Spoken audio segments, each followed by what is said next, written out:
everyone. Give him a hand. He's a rock star in my eyes. Right. Thank you, Joe. That was awesome. That was really awesome. Welcome to June, folks. Oh, 6. Can you believe it? 6. We are in the 6th month of the year. Unbelievable. And I do believe our weather has finally caught up with the calendar. Yeah, I do think that's going on. It's hard to believe that, what was it, 3 weeks ago, we were in the midst of a Mother's Day blizzard with multiple inches of snow. So yes, welcome to June. Welcome to this beloved, incredibly beautiful center.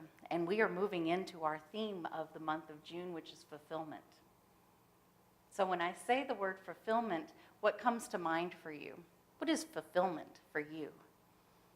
How can one possibly define that? It is certainly a very personal definition, isn't it? It's a feeling, it's a knowing, it's an essence. It's not really something that can easily be put to words. Yet, we must, shouldn't we? If we're here to share it and to break it apart and to take it within and to eat of it and to digest it and to feel the nourishment of it, we get to encompass it to the best of our abilities in our unique, individual, personal way. And so that's what we're coming into June to do. June is coming into fulfillment and what that personally is and means to us. And just so you know, whoops, I think you might want to, that's like way into the presentation.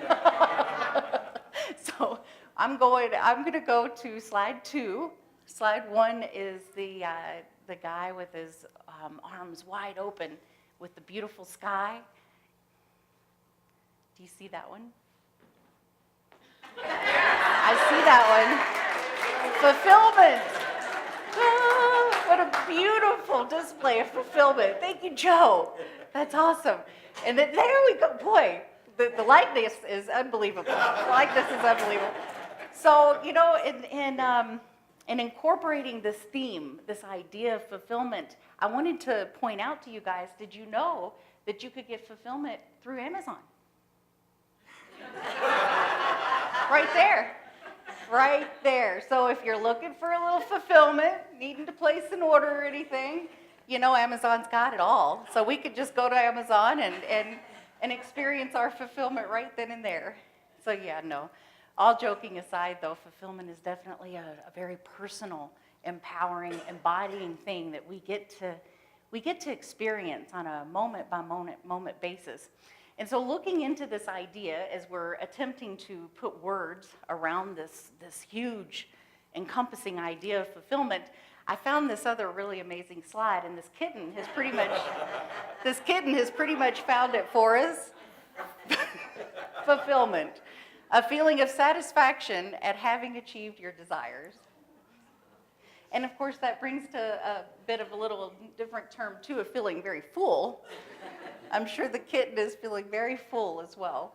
So fulfillment, satisfaction or happiness as a result of fully developing one's abilities or character. I don't think I'm ever done with that though. What about you guys? I know I'm not. So I'm gathering that this idea of fulfillment is, you know, did you ever have a piece of paper fly out of your car right when you're closing the door, or something flies out of your purse or your pocket and you go to catch it, and right when you think you've got it, it blows another few feet, you go to catch it again? I kind of think that's a little bit about what fulfillment is like. Because if it's this idea of satisfaction and happiness as a result of fully developing one's abilities and character, you know, that's a constant moving target for me. Every single day, it feels like I'm going through multiple opportunities to become aware, to learn, to grow, to understand, to go into this place of humbly knowing, oh my God. And we're going to go into that today. And so I do feel that it's something that's constantly a moving experience. I'm not even going to call it a target, because I'm pretty sure it's something that we achieve and accomplish on a minute-by-minute basis to the degree that we are able to. And yet it's always something that we're always seeking and striving for as well. It's like they hang out in the same place. How is that possible? Well, they do. They hang out in the same place. It's also known as the achievement of something desired, promised, or predicted. So on slide 4,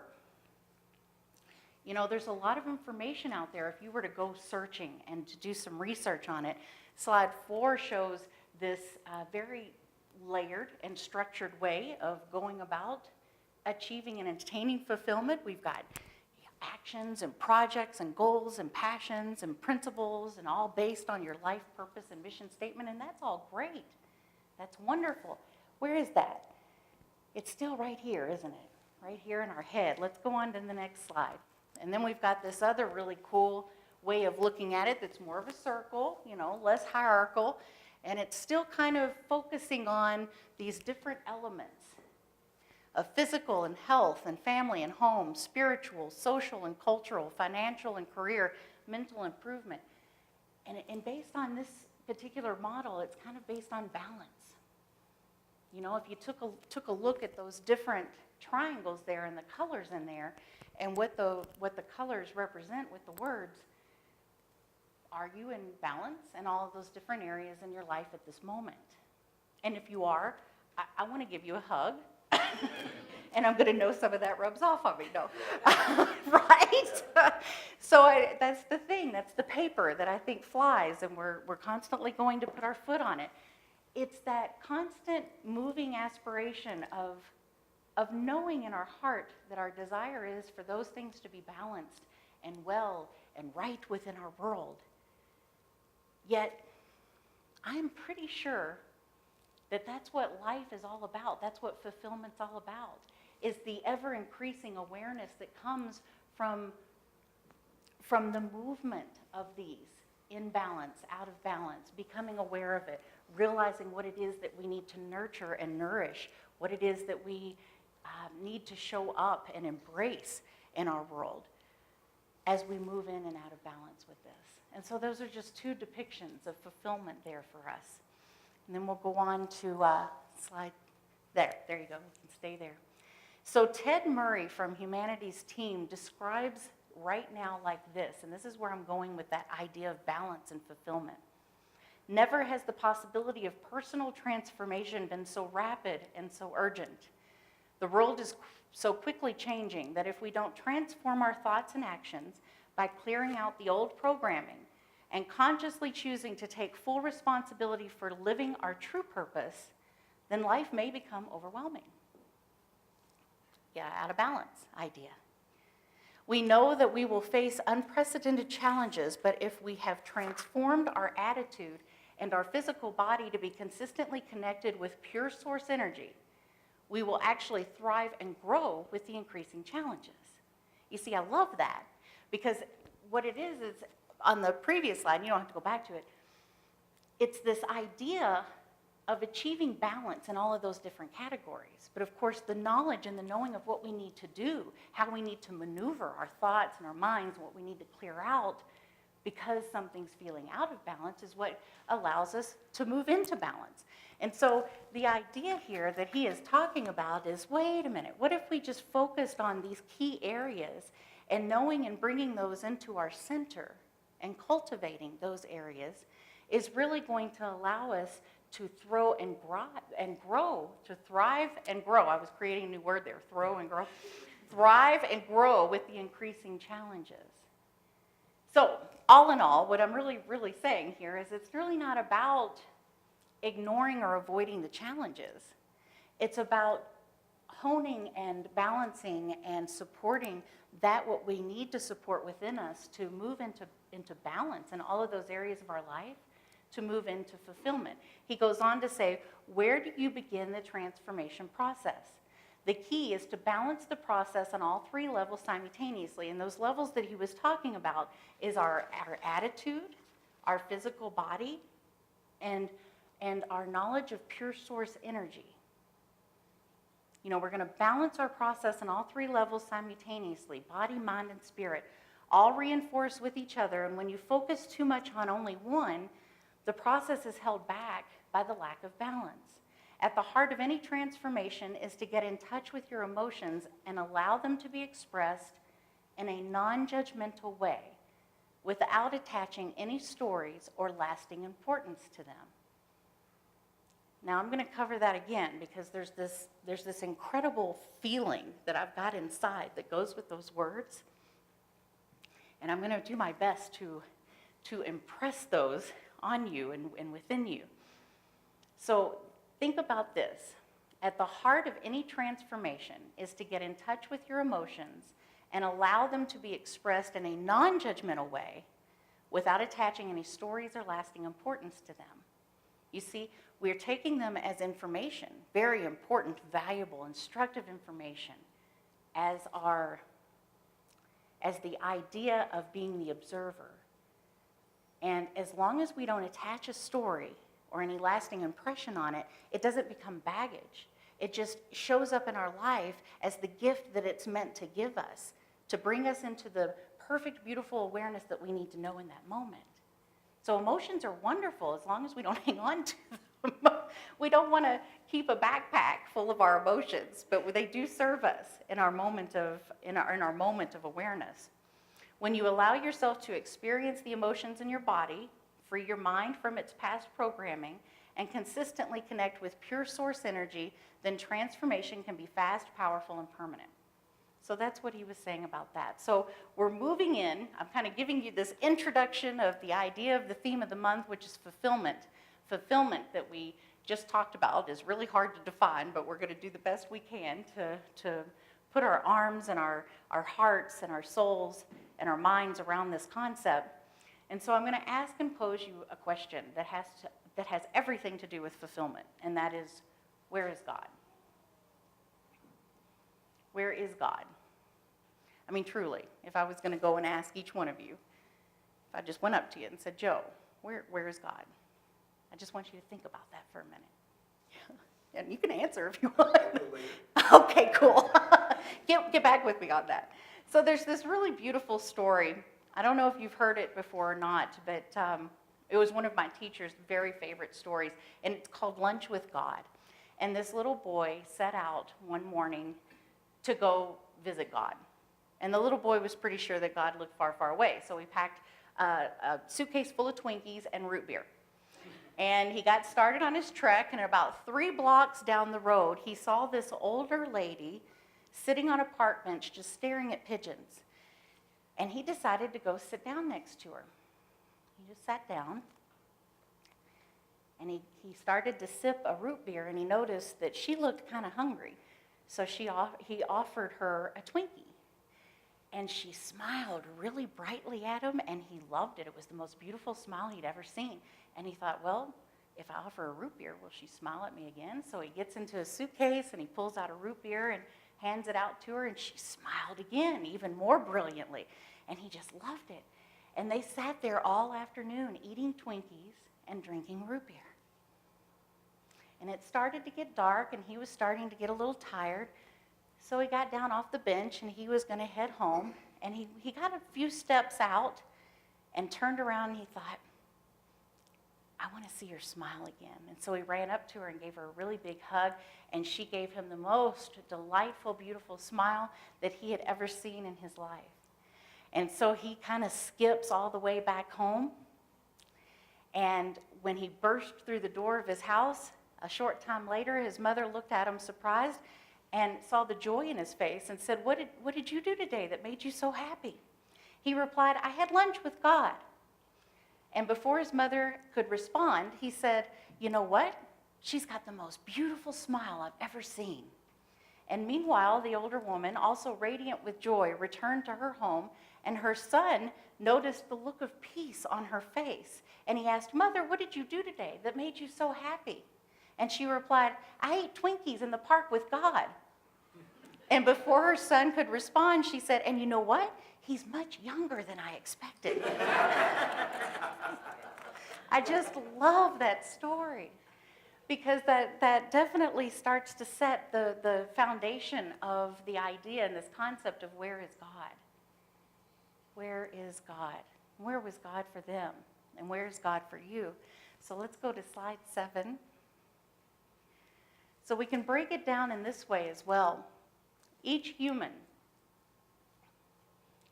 I've got this in here, so I won't have, each human upon the earth is in the process of filling his or her purpose of being and coming into the knowledge of his or her rightfulness, worthiness, and his or her creative heritage, and link to the inexhaustible energy and unconditional love of all that is, God.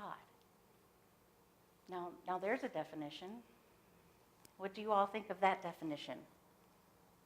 We've got fulfilling our purpose of being, coming into the knowledge of our rightfulness, worthiness, and creative heritage. How rich is that?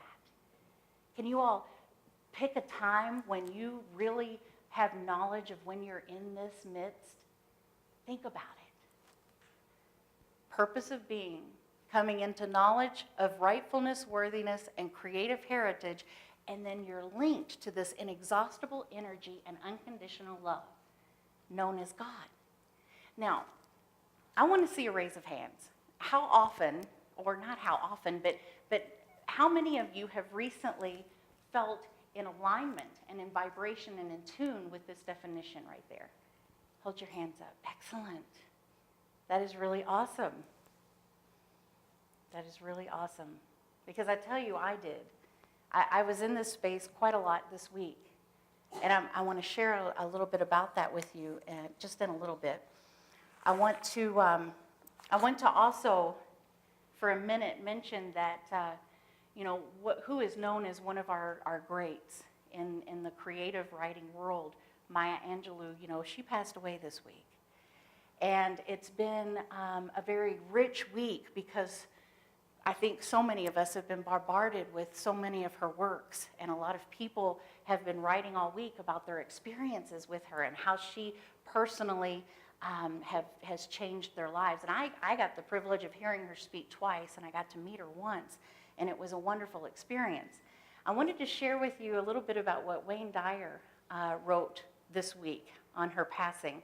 He said that in the 1970s, he was on a call-in radio show in San Francisco as a guest, and along with him was a brilliant African-American poet named Maya Angelou. I was so taken by her passion and her determination to awaken the spiritual calling that she felt every one of God's children needed to heed in order to fulfill their own celestial destiny. Now, back at the talk show, this is what Maya was sharing. This was her purpose. He says, I will always remember her response to a caller who seemed so mystified by her inability to garner the attention she desired of getting her unpublished book noticed. Now, I don't know if you recall this or not, but a few weeks ago, I shared with you a quote of this plaque that I had hanging in my car for many, many years, and I loved the quote on it, but it never cited who actually made the quote, and I never knew who did. And when Wayne wrote this week, I discovered who wrote the quote. It was Maya, and I never knew that. So he said that on that radio show, she said to this call-in person, a bird doesn't sing because it has an answer. She stated firmly and passionately, it sings because it has a song. And if you'll remember a few weeks ago, that's where I was talking about is, we don't respond to life because we have an answer. We respond to life because we have a song. And that's what I was calling out to Foster. I said, sing your song. And we're here, rooted and grounded in this moment. And I'm here to invite you into an awareness that never apologize for singing your song. It is always right, and it is always well, and it is always good in the moment, every moment. You sing that song. You show up as what is written here on this slide, and that's what the world needs. So that was Maya's response to that caller. So Wayne continues to say, today I sit with a tear in my eye at the awareness of the passing of this towering giant of a teacher. So if you want to honor Maya Angelou's memory, I encourage you to stop demanding answers and truly sing your song. And while you're singing it, make it a love song. So the reason why I'm getting all teary is, I've mentioned to you before that whenever I work on a talk, and whenever I feel within me what's what's wanting to come up and to be shared, I live it. I usually live it in that week. I always get it from a profound personal basis, and I got to experience this. And I just want you to know that that balance chart, we're not in balance all the time.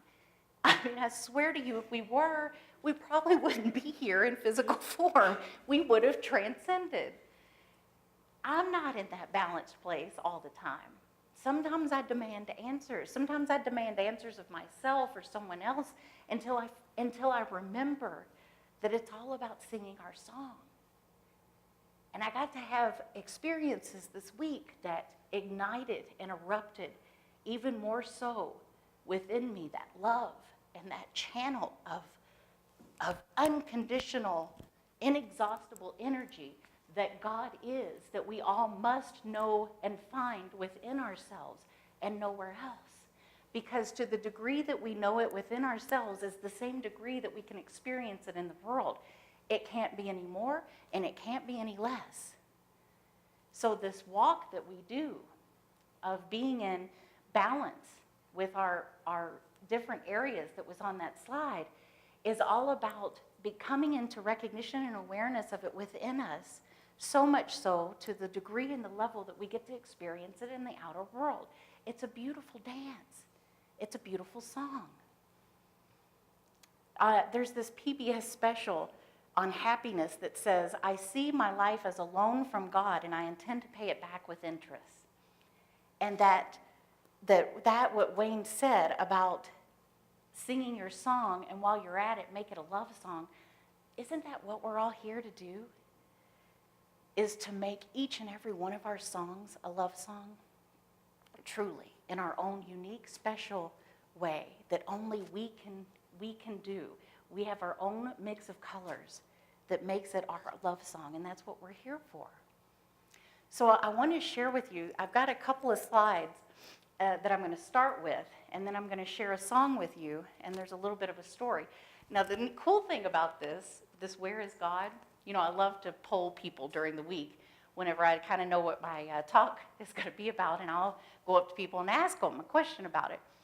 And the reason why there's periods there is because one person I polled said, well, God's always been the great outdoors for me. Yeah, isn't that cool?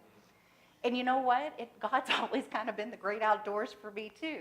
That's really where I've always felt God the most, or the presence of this divine being the most, is when I'm in nature. And I find on that chart, when I get out of balance, is when I'm not giving my schedule and my time enough to be in nature, and I start feeling out of balance. And so this past week, with it being the holiday and this magical perfect storm came about to where my husband and I were able to have 2 days off together in a row, which never ever happens because his days off are Sundays.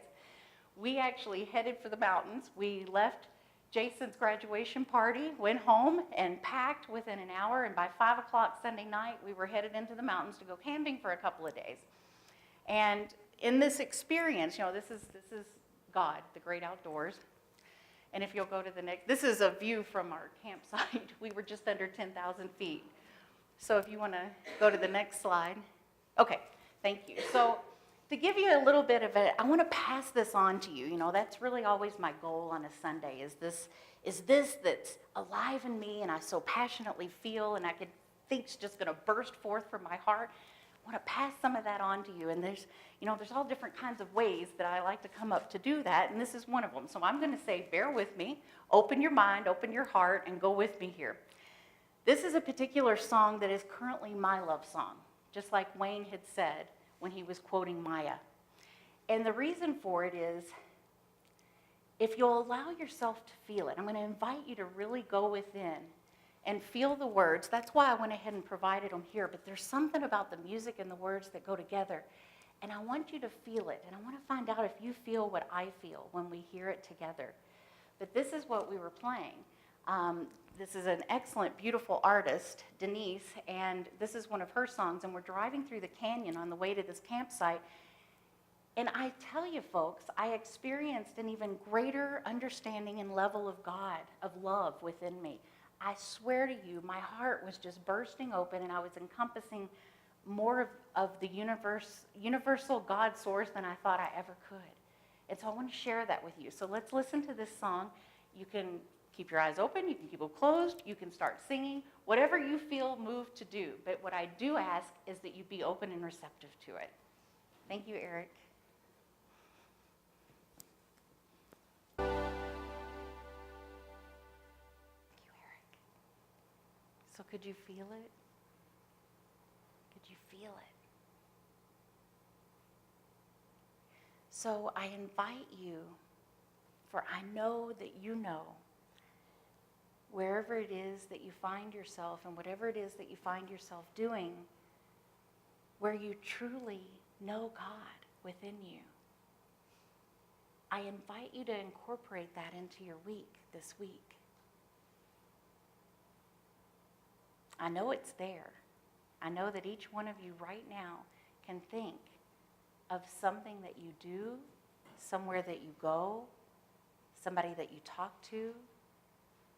Maybe it's an art project, maybe it's a reading, maybe it's a song, but there's something that ignites that energy within us that allows us to open up and encompass more and more of this manifest divine loving energy that we call spirit, that we call God.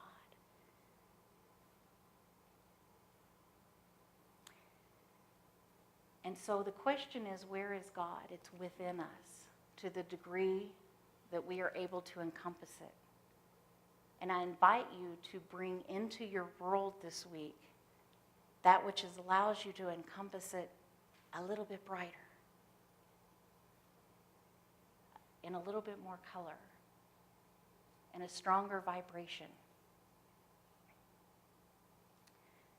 When you see the beloved all around you, this is a little bit more about where is God. Because when we embody it within, then we can experience it outside of ourselves. And so when you see the beloved within you, you see it all around you. Everyone is family and everyone is love. When I allow myself to really see the beauty of another being, to see the inherent beauty of the soul manifesting itself, I feel the quality of love in that being's presence. It's like the song. You speak love, you give peace, all because of love, of the love that's got a hold of me. What's got a hold of you? What has a hold of you right now?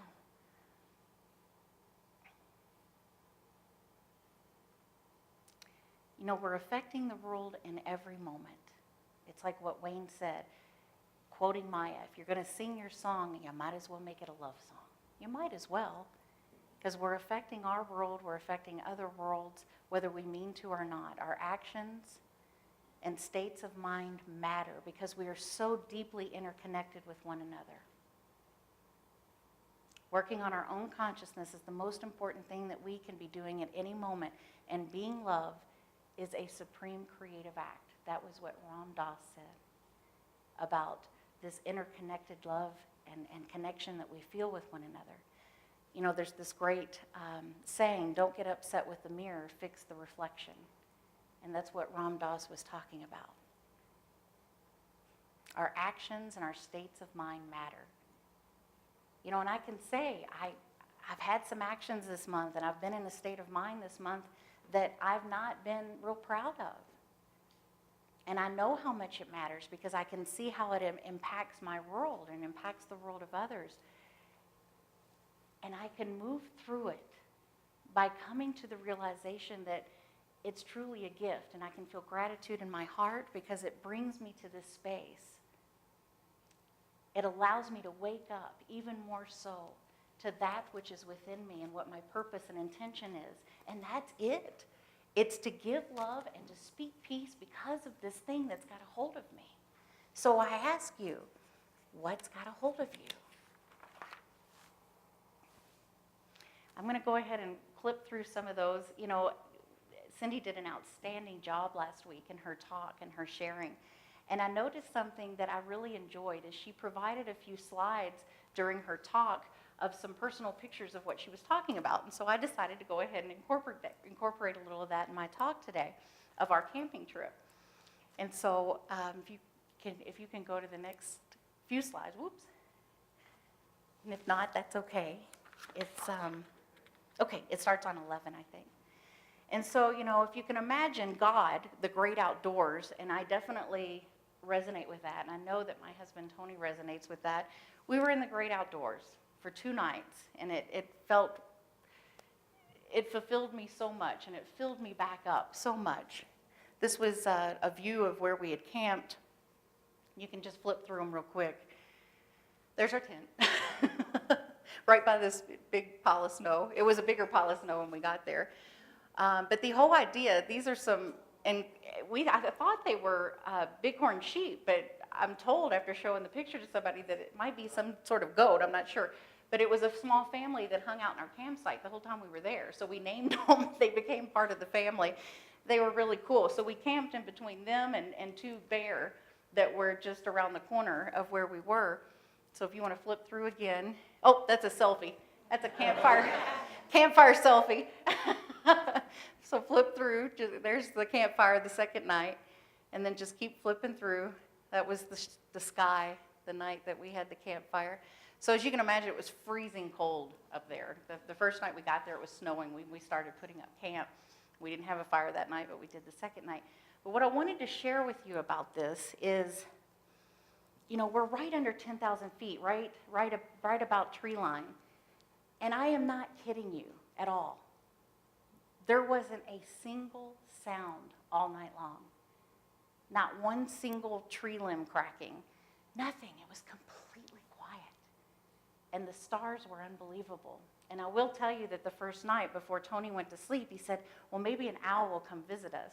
And I'll have to say that is the only sound that I heard all that night is an owl did come visit us that night. I woke him up and I said, there's your owl. But that's the only sound. So it's the great outdoors, being with Spirit, being with God. I had to share that with you because I was so filled. I mean, driving through the canyon, singing those songs at the top of my lungs, and just feeling that presence of Spirit within me. Where is God? My God, it's in every one of us. And it's in the goat or the sheep or whatever you want to call it, or in the bear, and it's in the trees, and it's in the rocks. It's in one another. It's all around us and all within us. And I know that when I feel out of balance, and I know that if I'm feeling in conflict, it's there on purpose. It's to bring me back to center and to remind me what's got a hold of me. What's got a hold of me? Because I want to always be operating from that love that's got a hold of me, from the Spirit of the divine that's got a hold of me. That's where I give love. That's where I give peace. That's my source. And I know it's unlimited, and I know that it's here. And I invite you to know that with me. And I invite you to build into your daily routine that which you need to satisfy that and to fulfill that and to support that. I just love that. I have an acronym that I made up for healing, because whenever we're feeling in conflict or out of balance, there's a reason for that. We're being communicated to. And I have an acronym for healing that goes like this. Healing to me is how to effectively activate love. When something comes up that I feel out of sorts with, it just tells me that there's something within me that I need to effectively activate love in. That is apparently feeling outside of the idea and concept of love, and I just need to bring love into it. That really works for me, so I'm going to pass that on to you. It's about bringing up this awareness of what it is to be healed. There's nothing broken, there's nothing that ever needs to be fixed. It's just that constant balance from that chart of fulfillment. So I'm going to close with a quote from Jane Beach, who's one of the ministers in our field, that I thought it was just beautiful. She says, I'm a soul on a journey interconnected for all eternity with everything that I see and don't see. The thread of life joins me to you and you to me. Born of the one that created us, we are love itself. come to this time and space to share our gifts in ways that are unique to each one of us. And together, we are life living itself, and that's a glorious thing. Yes, that is a glorious thing. So I'm going to ask you again, where is God? Right here. God is right here. God is right there. God's up there. God's down here. God's there. God's in that keyboard. God's in each and every one of you. And just like she beautifully sang in the song, this feeling, this source that she feels within herself, that she can then see it and share it with somebody else. It's that namaste principle. And so I'm going to invite you to turn to somebody that's next to you right now and share that namaste principle. The divine within me honors and recognizes and sees and loves the divine within you. That's namaste. So turn to somebody right now and share that with somebody. Namaste. The divine within me honors and shares and loves the divine within you. Thank you. The divine within me honors, shares, and loves the divine within me. Thank you, Joe. Namaste. Namaste. It feels so good to see it and to feel it, doesn't it? To ignite it within ourselves in order to pass it on and connect with somebody else, that's what it's all about. That's where it's at. That's where God is. So yay, we found it. We found God. Hallelujah. No. So doesn't that feel good? So I want to say, if God, if that feeling, if that in essence, that power, that energy ever feels far away, ask yourself, who moved? Who moved? And then just move yourself right back. Move yourself right back there. Sing, dance, create a project, call somebody up, do whatever it is that brings you closer to that essence and that knowing and that energy of God. And if God feels far away and you ask who moved, I also invite you to ask what's got a hold of you in that moment. What's got a hold of me? Why am I feeling this way? Why am I behaving this way? Where is my perspective in this moment? Bring yourself back to love. Bring yourself back to peace. And I'm going to end with a quote from Maya. Love life. Engage in it. Give it all you've got. Love it with a passion, because life truly does give back many times over what you put into it. So let's join with me in prayer, knowing that the divine question of where is God is answered in each and every moment of our conscious awareness lives. God is within. God is all around. God is in everything seen and unseen. And God is the spirit of love, is the spirit of wisdom, of unfoldment, of awareness, of understanding, of compassion. God is that, oh, I get it. I truly get it. God is the sparkle and the twinkle in the eye, the jump in the heart, the feeling of connection when we connect with one another, and the namaste principle. God is in the hug. God is in the hooing of the owl. God is in the mountains. God is in the water. God is in the food. And God is most certainly in the thoughts and the beliefs that we have about all of that. And so God is in the song, and God is in the love song. And so we take all this in. We allow it to soak in. We allow it to make a difference in our lives, personally and uniquely. And we have in our souls and in our awareness and in our heart right now the knowing and the courage and the confidence to sing our love song in our own unique way. For God is in you. God is in me. And we are all connected. Knowing that this is true and that we have this gratefulness in our heart, we just simply let it be. For there is no other way that it can be. Moving into this awareness